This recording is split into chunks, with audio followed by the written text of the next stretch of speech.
Hello students, today we are going to discuss about the topic soil of the chapter natural resources, and this is the chapter from class ninth biology. So we will talk about the soil and what is soil, and we will study the composition of the soil, and we will talk about how the soil is get eroded. Now we will understand what is soil. तो soil क्या है? तो as you know that our earth is having three layer के अर्थ में तीन layer होती है जो सबसे सेंटर में जो एक जो सेंट्रल पार्ट है अर्थ का उसको हम कोर बोलते हैं, और उसके बाद जो लेयर होती है उसको हम मैंटल बोलते हैं, एंड जो सबसे बाहर की एक लेयर होती है अर्थ की आउटर मोस्ट लेयर हम उसको क्रस्ट बोलते हैं. We called is crust. तो ये जो सबसे बाहर की लेयर है, the outer most layer of the earth, जिसको आप क्रस्ट बोलते हो, इस क्रस्ट में भी फर्दर बहुत सारी लेयर्स होती हैं. ठीक है, तो इस क्रस्ट की जो सबसे ऊपर की लेयर होती है, okay, the outer most layer of the crust, and that outer most layer of the crust which is found in a लूजन form. ठीक है, लूज फॉर्म में होती है, उसी को हम क्या बोलते हैं? सॉयल बोलते हैं. ठीक है, outer most layer of the crust of earth that is found in the loose form. ठीक है, उसको हम बोलते हैं सॉयल. एंड सॉयल जो वर्ड है वो एक लैटिन वर्ड से डिराइव किया गया है, एंड दैट वर्ड इज सोलम. ठीक है, एंड इसका मतलब होता है विच मीन्स अर्थली मैटर. ठीक है, अर्थली मैटर, और इसको सोलम का मतलब ग्राउंड भी होता है. It is also called as ground. ठीक है, नाउ सॉइल को हम ऐसे डिफाइन कर सकते हैं, withered layer of the earth crust. ठीक है, अर्थ की क्रस्ट जो है वो क्या हो गई है? विदर्ड हो गई है, ब्रेक डाउन हो गई है इनटू स्मॉलर पार्टिकल्स, एंड उसी को हम क्या बोलते हैं? लेयर को हम क्या बोलते हैं? सॉइल. और जिसमें क्या होते हैं उस सॉइल में लिविंग ऑर्गेनिजम्स और उनके प्रोडक्ट्स. ठीक है, और जो बहुत सारे प्रोडक्ट्स जो डीके हो रहे होते हैं वो सारी चीज़ें इंटरमिंकल्ड मिली हुई होती है. ठीक है, लिविंग ऑर्गेनिज्म, उनके decay, dead and decaying matter, सारी चीज़ें उस विदर्ड लेयर में क्या होती हैं? पाई जाती हैं. तो अर्थ का जो सबसे बाहर जो लूज लेयर है, वेदर्ड लेयर है अर्थ के क्रस्ट का, उसी को हम सॉइल बोलते हैं. एंड सॉइल जो है it is a very very important natural resource. And क्योंकि सॉइल जो होता है वो एक न्यूट्रिएंट बिन है. ठीक है, it is a nutrient bin. As you know the plants grow in soil. Plants जो होते हैं वो सॉइल में ही ग्रो करते हैं, और सॉइल से ही वो अपना न्यूट्रिएंट लेते हैं. तो सॉइल जो है क्या है? वो स्टोर हाउस है, वो एक बिन है न्यूट्रिएंट्स का. ठीक है, बहुत सारे टाइप के जो न्यूट्रिएंट्स होते हैं वो सॉइल में मिलते हैं, जो जो प्लांट्स टेकअप करते हैं, and they habit they have this is the habitat. Plants का जो हैबिटेट है, जो रहने की जगह है, वो क्या है? सॉइल है. और सॉइल से ही उनको न्यूट्रिएंट्स मिलता है, पानी मिलता है, और मिनरल्स मिलते हैं, और जिससे कि वो सरवाइव करते हैं. So, soil is a very very important natural resource for the living beings, and you know that lots of living organisms live in the soil. बहुत सारे worms होते हैं, insects होते हैं, and animals होते हैं. They live in the soil. And soil is the habitat, वो उनका घर है. तो सॉइल एक बहुत ही इम्पोर्टेंट नेचुरल रिसोर्स है. Now we will discuss about the composition of the soil. Soil में क्या क्या चीज़ें पाई जाती हैं, मेनली उसका कंपोनेंट के बारे में हम पता करेंगे. तो following are the main constituents of the soil. पहला जो मेन कंपोनेंट है वो क्या है? Soil water. सॉइल में जो होता है वो पानी मौजूद होता है. ठीक है, और उस पानी का इस्तेमाल जो है वो प्लांट्स, एनिमल्स यूज़ करते हैं, और वो पानी जो है एज अ सॉल्वेंट भी एक्ट करता है, ट्रांसपोर्टिंग एजेंट ऑफ मिनरल, क्योंकि उसी पानी में जो मिनरल्स होते हैं वो डिज़ोल्व हो जाते हैं और प्लांट्स उसको टेकअप कर लेते हैं. ठीक है, एंड पानी जो सॉइल में पानी मौजूद होता है वो सॉइल के टेक्सचर को भी मेंटेन करने में हेल्प करता है. नाउ सॉइल में एयर भी होती है। एयर जो होती है सॉइल के पार्टिकल्स के बीच में जो स्पेस होते हैं, स्पेस होती है, जगह होती है, उस स्पेस में एयर पाई जाती है, ठीक है। और उस एयर में बहुत सारी गैसेस होती है, मॉइस्चर हो सकता है, water vapour, carbon dioxide, oxygen. और सॉइल पार्टिकल्स के बीच में जो एयर होती है, प्लांट्स और जो छोटे छोटे कीड़े मकोड़े या एनिमल्स होते हैं, वो उन एयर को, उस ऑक्सीजन को ही क्या करते हैं, टेकअप करते हैं। They intake that oxygen which is found between the particles of the soil. और माइक्रो ऑर्गेनिजम्स, बहुत सारे माइक्रो ऑर्गेनिज्म का हैबिटेट होता है सॉइल, जो कि सॉइल के पार्टिकल्स के बीच में जो ऑक्सीजन होता है वो उसका इस्तेमाल करते हैं।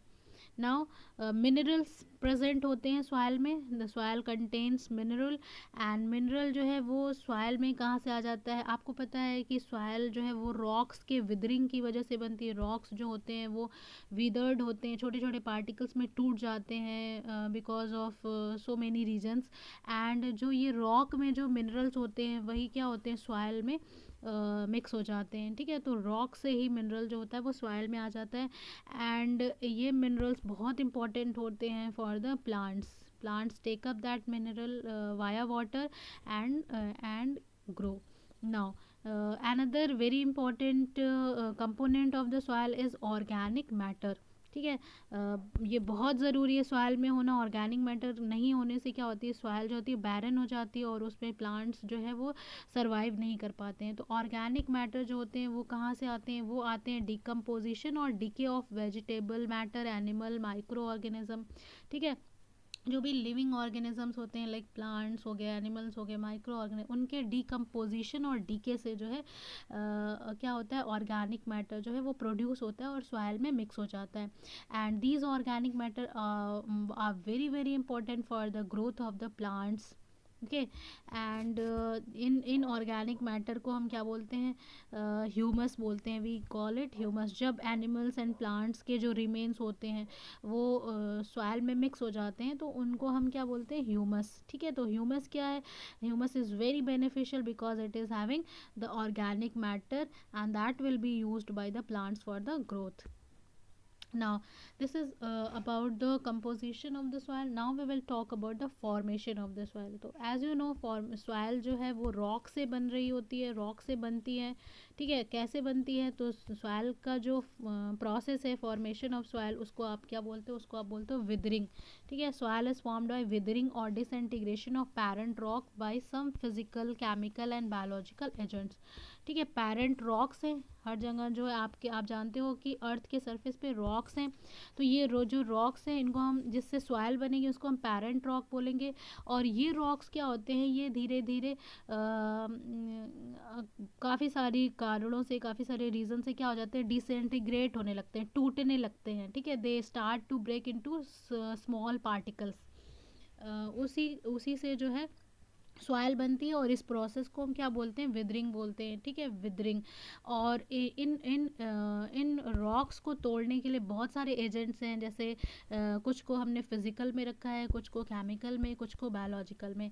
तो जैसे फिज़िकल में आप एग्जांपल के तौर पे ले सकते हो temperature, water, ice, gravity, wind, snow, sun etcetera, ठीक है। ये सारे फैक्टर्स जो हैं वो क्या करते हैं, रॉक्स को विदर्ड करने में, डिसइंटीग्रेट करने में हेल्प करते हैं। जैसे कि बहुत जो वाटर जो है वो क्या करता है, वो रॉक्स में बहुत सारी चीज़ों को जो है वो क्या करता है, डिज़ोल्व कर देता है। डिज़ोल्व करने से वो क्या हो जाते हैं, वो वीक हो जाते हैं और टूट जाते हैं छोटे छोटे पार्टिकल्स में, ठीक है। जैसे कि विंड है, हवा बहुत तेज़ चल रही है, तो हवा के फोर्स से क्या होता है कि रॉक्स जो होते हैं वो विदर्ड होने लगते हैं, डिसइंटीग्रेट होने लगते हैं। तो ऐसे ही फिजिकल एजेंट्स होते हैं ना, केमिकल एजेंट्स होते हैं, बहुत सारे केमिकल्स होते हैं जो क्या करते हैं, रॉक्स को डिकम्पोज कर देते हैं। लाइक अगर कोई एसिड है, कोई एसिडिक सबस्टेंस है, वो क्या करता है, रॉक्स में जो कंपाउंड्स हैं, जो मिनरल्स हैं, उनको क्या कर देता है, कोरोड कर देता है। तो वो टूट जाता है, वो स्मॉलर पार्टिकल्स में टूट जाता है। नाउ लाइक बायोलॉजिकल में आप देखोगे कि बायोलॉजिकल में बैक्टीरिया एंड माइक्रो ऑर्गेनिज्म, मतलब लिविंग ऑर्गेनिजम्स जो है वो एक बहुत ही इंपॉर्टेंट रोल प्ले करते हैं to disintegrate the parent rock, ठीक है। बैक्टीरिया, माइक्रो ऑर्गेनिज्म वो रॉक्स में रहते हैं और बहुत सारे केमिकल्स रिलीज़ करते हैं। वो केमिकल क्या करते हैं, रॉक्स को डिसइंटीग्रेट कर देते हैं, छोटे छोटे पार्टिकल्स में कन्वर्ट कर देते हैं, ठीक है। And result of withering soil rocks are broken down into small particles called primary soil। And जो पेरेंट रॉक जो टूटेगा तो जो भी पार्टिकल, स्मॉल पार्टिकल्स बनेंगे उनको हम क्या बोलेंगे, प्राइमरी सॉइल। फिर प्राइमरी सॉइल में धीरे धीरे बाकी सारी चीज़ें मिक्स होती जाएंगी और फिर मैच्योर सॉइल बन के तैयार हो जाएगी। And it is very lengthy process, ये बहुत ही स्लो प्रोसेस है, लेंदी प्रोसेस है। ये 1-2 मिनट, 1-2 घंटे या 1-2 दिन में विदरिंग नहीं होती है। इट टेक्स ईयर्स, इसमें कई साल लग जाते हैं, डिकेड्स लग जाते हैं रॉक्स को धीरे धीरे टूटने में और सॉइल बनने में। तो it is a very long long process, lengthy process, okay.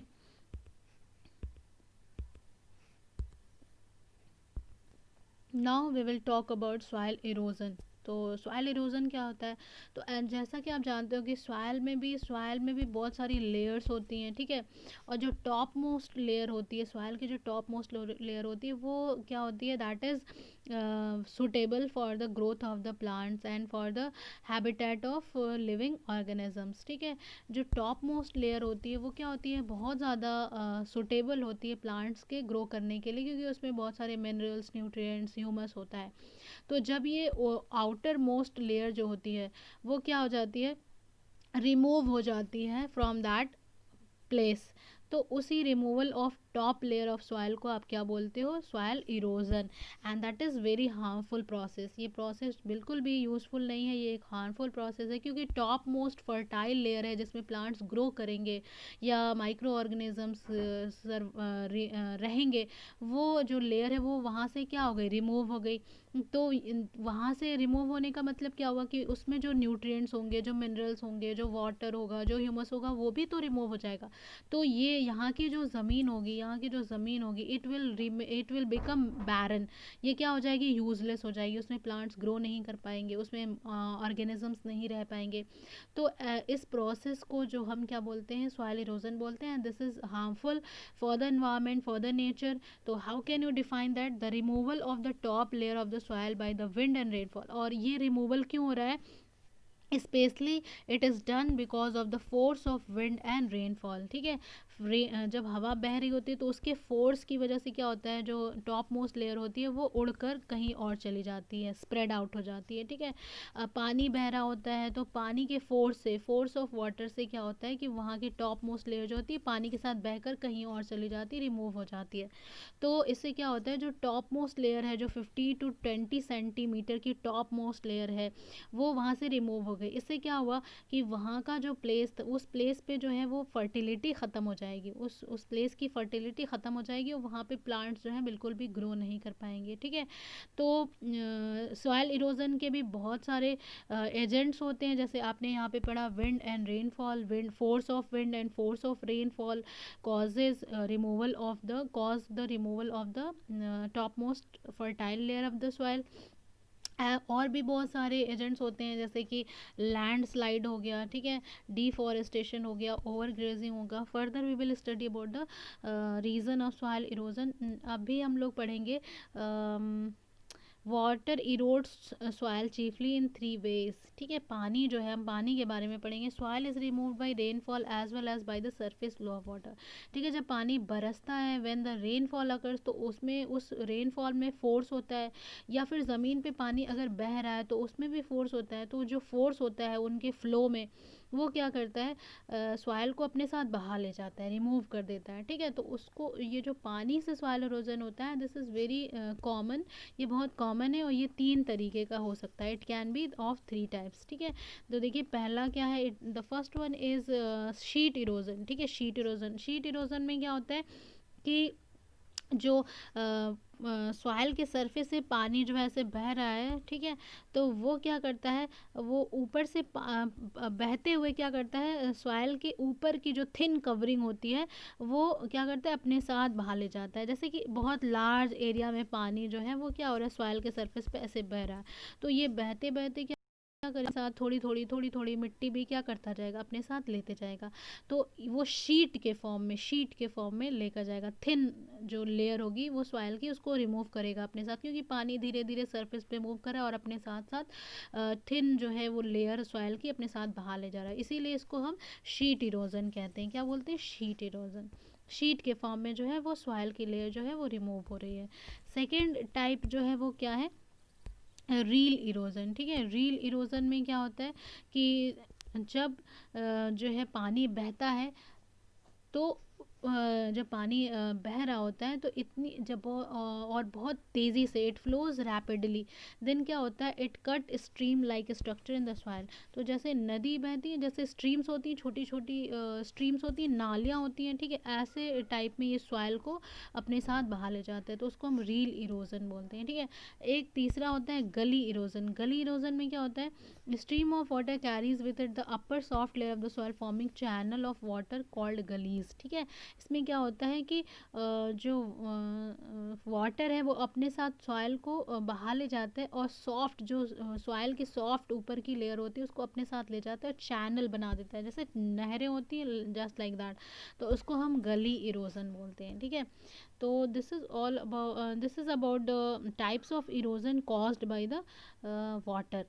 तो अभी के लिए बस इतना ही। नेक्स्ट वीडियो में हम लोग पढ़ेंगे factors affecting the soil erosion. For till then, thank you.